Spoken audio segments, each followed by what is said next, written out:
இன்றைய தினம் முன்னாள் பாராளுமன்ற உறுப்பினர்கள் காலஞ்சென்ற கௌரவ கோசல நுவன் ஜெயவீர, முன்னாள் பாராளுமன்ற உறுப்பினர் காலஞ்சென்ற கௌரவ மாவைசோ சேனாதிராசா, முன்னாள் பாராளுமன்ற உறுப்பினர் காலஞ்சென்ற கௌரவ டொனால்ட் திசாநாயக்க, முன்னாள் பாராளுமன்ற உறுப்பினர் காலஞ்சென்ற கௌரவ ஜேஆர்பி சூரிய பெருமா ஆகியோருடைய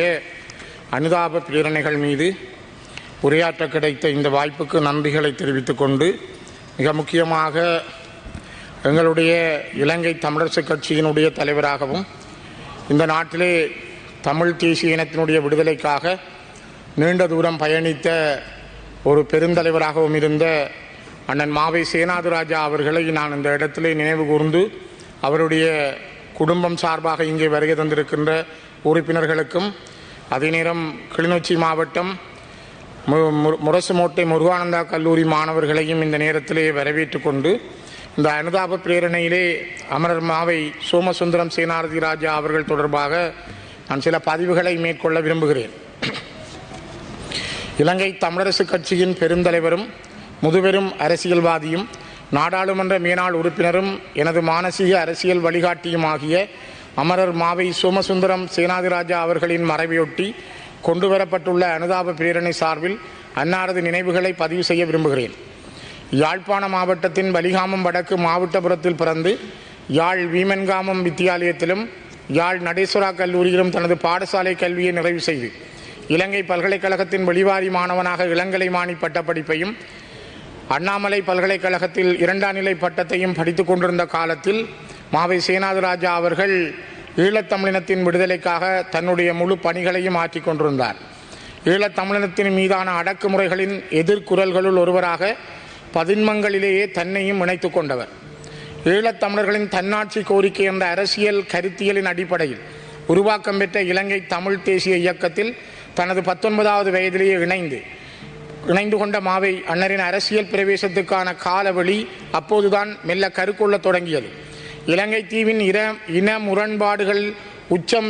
பெறச் செய்த தனி சிங்கள சட்டம் 1956 அறிமுகம் செய்யப்பட்டு கிடப்பில் இருந்த நிலையில் 1961ஆம் ஆண்டு அதனை வடக்கு கிழக்கிலும் நடைமுறைப்படுத்த முயன்றமைக்கு எதிராக 1961 ஜனவரி 21 யாழ்ப்பாணத்தில் நடைபெற்ற தமிழரசுக் கட்சியின் 7வது மாநில மாநாட்டில் நிறைவேற்றப்பட்ட தீர்மானத்திற்கு அமைய 1961 பிப்ரவரி 20 ஆரம்பிக்கப்பட்ட சத்தியாகிரக போராட்டத்தில் பங்கேற்றதன் மூலம் மாவை சேனாதிராஜா அவர்களின் போராட்ட வாழ்வு ஆரம்பித்ததெனலாம். பின்னர் இலங்கை தமிழரசுக் கட்சியின் இளைஞரணி உறுப்பினராக,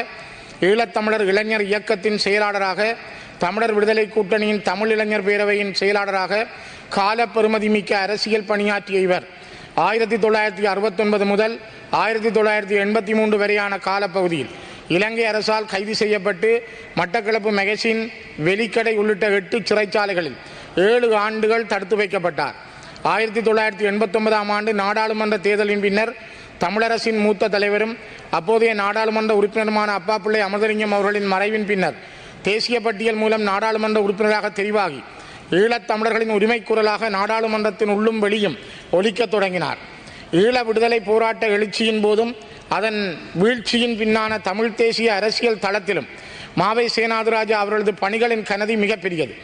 ஒடுக்குமுறைக்கும் இன அழிப்புக்கும் உள்ளாக்கப்பட்ட ஒரு இனத்தின் அரசியல் குரலாக இருந்து பன்னாட்டு அரசியல் ஒழுங்கிலும் ஜெனீவா அரங்கிலும் தன்னாட்சி உரிமை கோரும் ஈழத்தமிழரின் அரசியல் பயணத்திற்கு அங்கீகாரம் தேடும் வரலாற்று பணியை அவர் தன் வாழ்வாக்கி கொண்டவர்.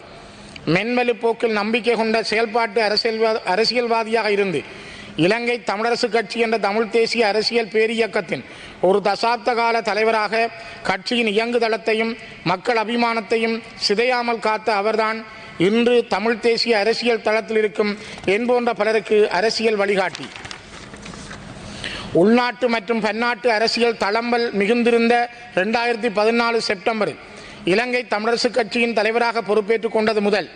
தன் அந்திமத்தின் போதான இறுதி கணம் வரை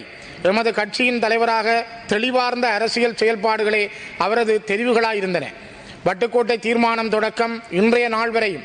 தமிழ் மக்கள் அவாவி நிற்கும் தீர்க்கம் மிகு அரசியல் தீர்வை எமக்கு கிடைத்த ஜனநாயக சந்தர்ப்பங்களிலெல்லாம் எமது இனம் ஒருமித்து வெளிப்படுத்தியே வந்திருக்கிறது. அதன் தொடர்ச்சியாக 2009ஆம் ஆண்டு முள்ளிவாய்க்காலில் மேற்கொள்ளப்பட்ட கட்டமைக்கப்பட்ட இனப்படுகொலையின் பிற்பாடு பன்னாட்டு சமூகத்துடன் இணைந்து தமிழ் மக்களுக்கு அவர்களின் நியாயபூர்வமான அரசியல் அபிலாஷைகளை நிறைவு செய்யக்கூடிய அர்த்தமுள்ள அரசியல் தீர்வு நோக்கிய பயணத்தில் உலகத்தின் எதிர்பார்ப்பை அங்கீகரித்து இலங்கை அரசாங்கத்தின் போருக்கு பிந்திய நிலைப்பாட்டாலும் சிங்கள பௌத்த பேரினவாத சிந்தனையினாலும் பின்னடைவுகளை எதிர்கொள்ள நேரிட்ட போதும் அமரர் மாவை சேனாதிராஜா அவர்கள் எல்லா வகை சமாதான முன்முயற்சிகளுக்காகவும் மிக கடுமையாக உழைத்திருந்தார். போருக்கு பின்னர் யாழ்ப்பாணத்தை மையப்படுத்தி கட்டமைக்கப்பட்டிருந்த தமிழரசு என்ற அரசியல் ஆலமரம் கிளிநொச்சி மண்ணிலும் விழுதறிந்து வளர்ந்ததில் மாவை அண்ணனின் பங்கே விரவி இருக்கிறது. தமிழ் தேசியத்தின் இருப்பையும் இனத்துவ உரித்தையும் அவாவி நிற்கும் ஓர் அரசியல் கட்சியின் பயணம் தடம் மாறாததாக இருக்க வேண்டுமெனில் அது முழுக்க முழுக்க மக்கள் மயப்பட்டதாக,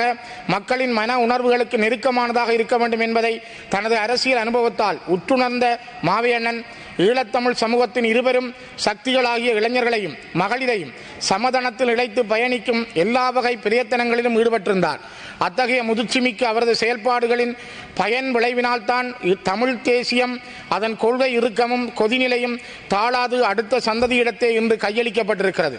ஈழத்தமிழர்களின் தன்னாட்சி உரிமைக்காகவும் நீடித்த செழுமை மிகு இருப்புக்காகவும் தொலைநோக்கான வழிகாட்டலை வழங்குகின்ற பொறுப்பை ஏற்று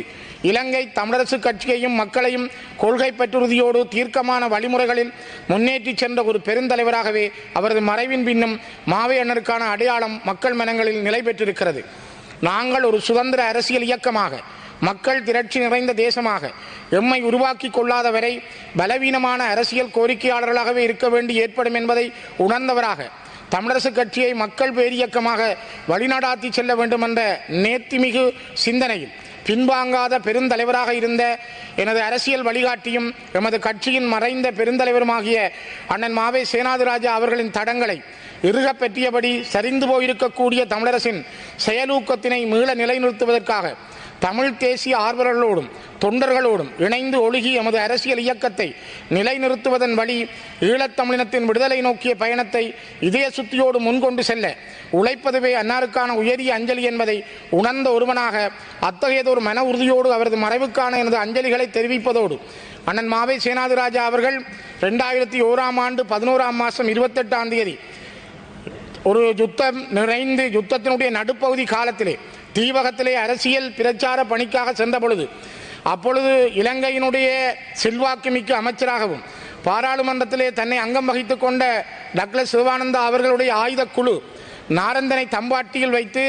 அண்ணன் மாவை சேனாதிராஜா மீது நடத்திய கொலைவரி தாக்குதலில்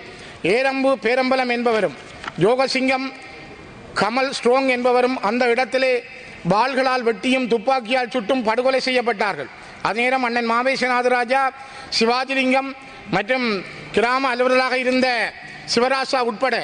28 பேர் காயமடைந்திருந்தார்கள். மிகப்பெரிய கொலைவரி தாக்குதலை டக்ளஸ் தேவானந்தா தலைமையிலான இபிடிபி என்கிற அரசு சார்பு ஆயுதக்குழு 2001ஆம் ஆண்டு 11ஆம் மாதம் 28ஆம் தேதி ஊர்வாத்துறையினுடைய தம்பாட்டி நாரந்தனை பகுதியிலே இந்த கொலைவரி தாக்குதலை நடத்தியிருந்தது. அதிலே கூட அண்ணன் மாவை சேனாதிராஜா அவர்கள் தப்பித்து தன்னுடைய பயணத்தை இறுதி வரை மிகப்பெரிய காயத்தோடு அவர் இன்று வரை இறக்கும் வரை தன்னுடைய பணியை ஆற்றியிருந்தார். அதே நேரம் இன்றும் சிவாஜிலிங்கம் அவர்கள் விழுப்புண்ணடைந்த நிலையிலும் ஒரு இயலாதவராகவே தன்னுடைய காட்சியை திறக்கும்பதை நாங்கள் பார்க்க முடிகிறது. ஆகவே இந்த மண்ணிலே நீண்ட ஒரு முறை ஆனையரவு பகுதியில் அண்ணன் மாவை சேனாதிராஜா அவர்கள் இராணுவத்தினரால் அடித்து கொலை செய்யப்பட்டு இறந்து விட்டார் என்ற நிலையிலே எறிந்து விட்டு போன நிலையிலும் அவர் உயிர் தப்பி இருந்தார். ஆகவே அவருடைய வாழ்க்கை பயணம் என்பது மக்களுக்காகவும் இந்த மக்களுடைய நல்நிலைக்காகவும் தன்னால் முடிந்தவரை ஆற்றிய பணியாகவே இருக்கிறது. அவருடைய குடும்பத்தினருக்கும் எங்களுடைய ஆழ்ந்த அனுதாபங்களை தெரிவிப்பதோடு அவருடைய இழப்பு என்பது இன்று நேற்று நாங்கள் பார்க்கிற பொழுது தமிழ் தேசிய அரசியலில் எவ்வளவு ஒரு பெரிய இடைவெளியை ஏற்படுத்தி இருக்கிறது, அது தமிழ் மக்களுக்கு எவ்வளவு பாரதூரமானது என்பதை கூட உணர முடிகிறது. ஆகவே அண்ணன் மாவை சேனாதிராஜா அவர்களுக்கும் ஏனையவர்களுக்கும் இந்த இடத்துல என்னுடைய அஞ்சலிகளை செய்து அனுதாப பிரேரணையை நிறைவு செய்கிறேன்.